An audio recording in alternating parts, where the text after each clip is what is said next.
கவரில் பிரியாணி கோட்டுன்னு போட்டிருக்காங்க. அதுக்கு நம்ம கேட்குறோம், பிரியாணியான்னு முதல்ல காட்டு.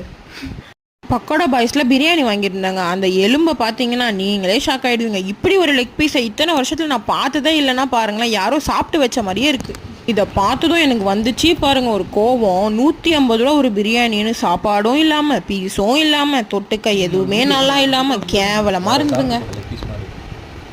ஓவர் ஹைப்பு தான் உண்மையிலே. அந்த பக்கோடா பாய்ஸ் பிரியாணி ஒர்த்தே கிடையாது.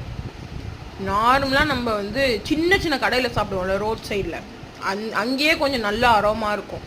இவன் வந்து தக்காளி சாதம் மாதிரி ஒரு புளிப்பு தான் இருக்குது. தக்காளி அதிகமாக நம்ம பிரியாணிலாம் போட்டால் ஒரு புளிப்பு வரும்ல, தக்காளி புளிப்பு, அதுதான் இருக்குது. அதேமாதிரி பீஸை பாருங்கள், நம்ம மனசாச்சும் இல்லாமல் 150 ரூபாய்க்கு இந்த 2 பீஸை கொடுத்துருக்கான்.